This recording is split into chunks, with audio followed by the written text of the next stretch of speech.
Buenas noches. El día de hoy hablaremos acerca de la ciencia del pecado. En esta búsqueda por el conocimiento trascendental hay muy poco acuerdo y mucho desacuerdo. Para aclarar nuestras dudas necesitamos tener la mente tranquila, en paz. Y lo primero es desechar el sentimiento de culpa.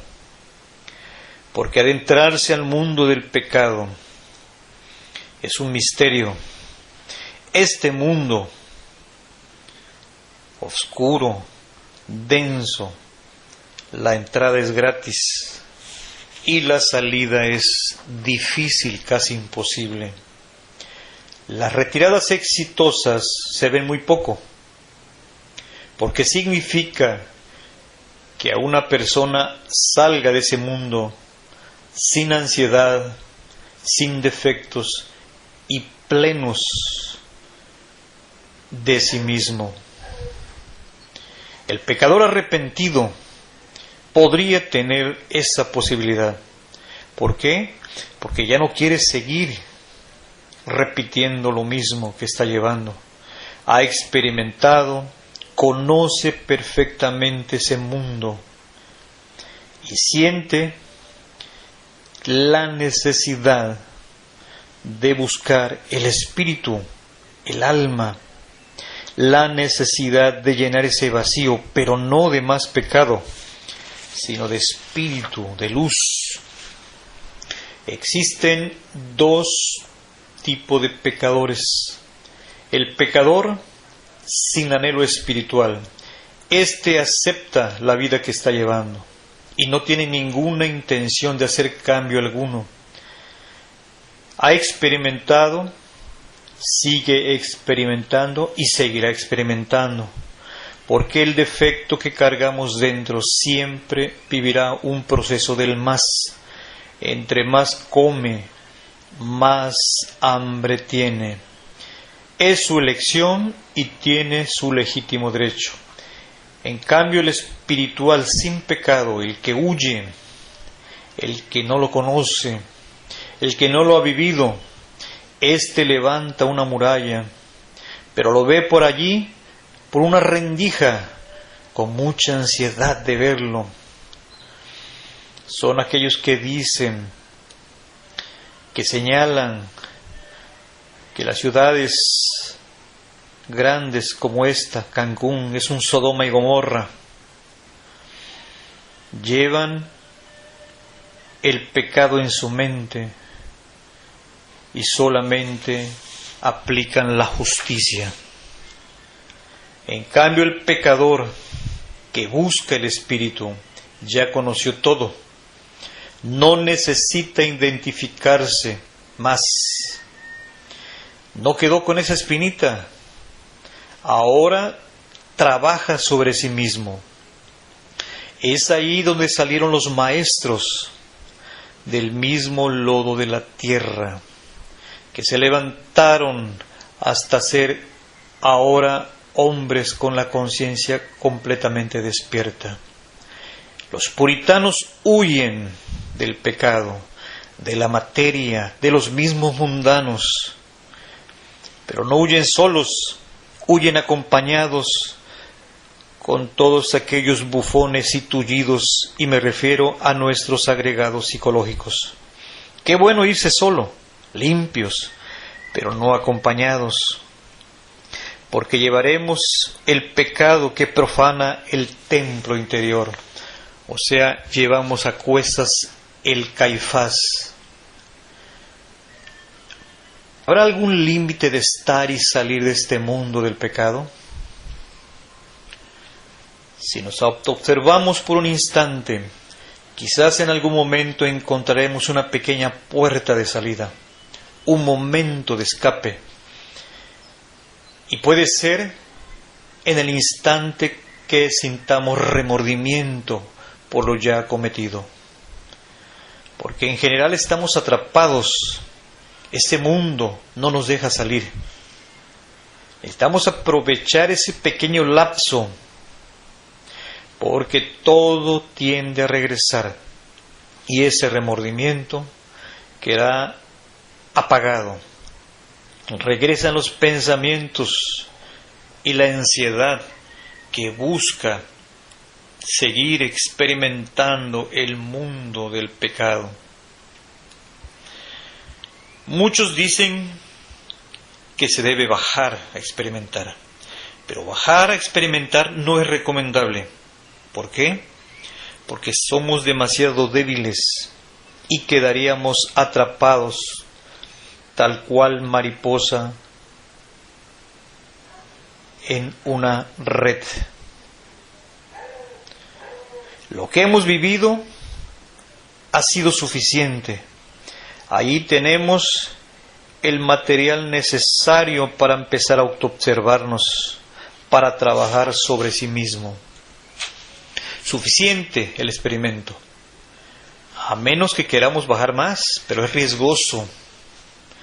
Lo que sí es urgente es dar un giro y empezar a autoobservarse y autodescubrirse. Surgiría el pecado a flor de piel, pensamientos morbosos, libidinosos, iracundos, resentimientos, odios que cargamos en el interior. Pero también tenemos en la profundidad de nuestro corazón la luz, el espíritu, esa fuerza que nos ayudará a disolver el ego animal. Ahora ya tenemos conocimiento de causa y toda la elección que tomemos es muy personal. La ciencia del pecado es una ciencia milenaria.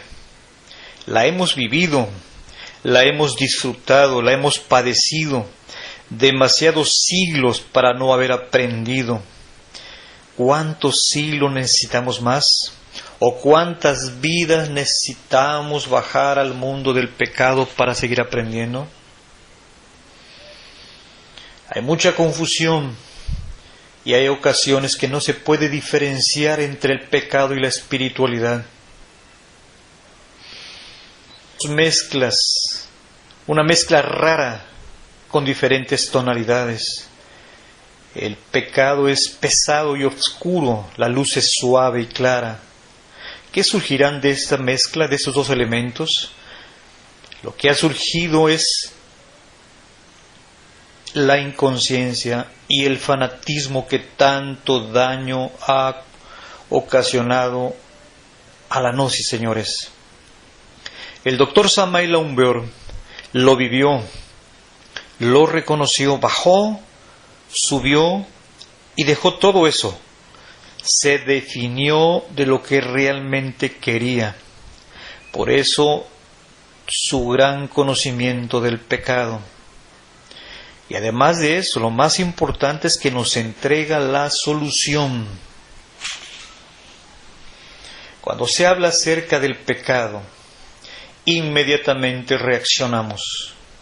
Huimos, criticamos, rechazamos o salimos aterrados de él. Entonces, ¿cómo saber sobre nuestros defectos? ¿Qué quieren ellos, nuestros defectos? ¿Cómo se alimentan? ¿Cómo viven? ¿Cuándo surgen? ¿Por qué surgen? ¿Qué anhelan? Es necesario conocerlos para tener armas para disolverlos. Y esto solo se logra con un conocimiento propio. Al huir despavoridos del pecado, no vamos solos, cargando con el fanatismo a cuestas. El mismo yo huyendo del yo.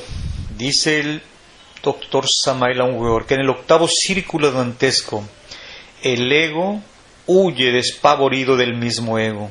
Es terrible, ¿no? Necesitamos darnos la vuelta, pararse, enfrentarse. Es como si alguien nos estuviese diciendo algo, hablando. Necesitamos pararnos, a ver qué quiere, qué necesita, por qué. Al yo, a nuestros defectos, también necesitamos enfrentarlos, cara a cara, sin miedo. Mirarlos, comprenderlos, autoobservarnos. Y veremos que no son tan terribles como se dicen. ni tan difícil de eliminar. Más bien son torpes, rudos, son sucios, esquizofrénicos, miedosos, iracundos.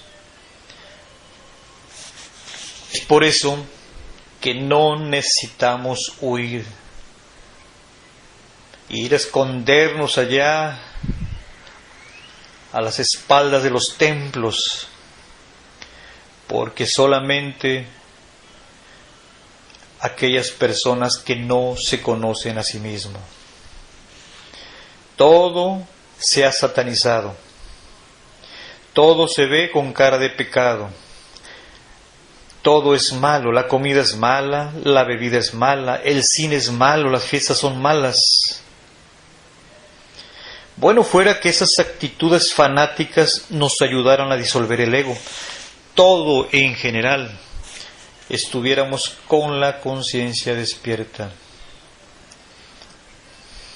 Vamos a adentrarnos en sí mismo. Imaginémonos por un momento que estamos descendiendo a un gran salón y en cada uno de los recintos que estamos visitando hay muchas personas comiendo, hablando, fumando, fornicando, algunas otras criticando, algunos paseándose allí, por allá como orgullosos pavos reales.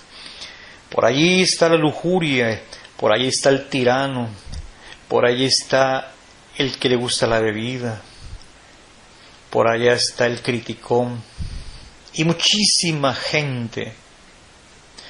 Ese mismo salón es nuestro interior. Entonces, ¿para qué satanizar a los demás si todo lo negativo lo tenemos dentro de sí mismo? Como decía en el pasaje bíblico el Maestro Jesús el Cristo, el que esté libre del pecado que lance la primera piedra. Y en verdad nosotros somos los menos indicados. Tenemos mucho trabajo por hacer. No debemos tener miedo de empuñar la espada de la voluntad, de morir en sí mismo momento a momento, instante en instante. Ni miedo a enfrentarnos a nuestra inconsciencia. Porque ¿qué haremos cuando nos diga el ego? Cuando en verdad queramos disolverlos. Nos preguntará, ¿por qué? ¿Qué estás haciendo? ¿Por qué me quieres matar? Yo tanto que te di para que disfrutaras, te di vicio, te di pecado, te di bebidas. Eres un ingrato. Pero ahí la fuerza de voluntad de nosotros es la que impera. Jamás daremos un paso atrás hasta despertar nuestra conciencia. Muchas gracias.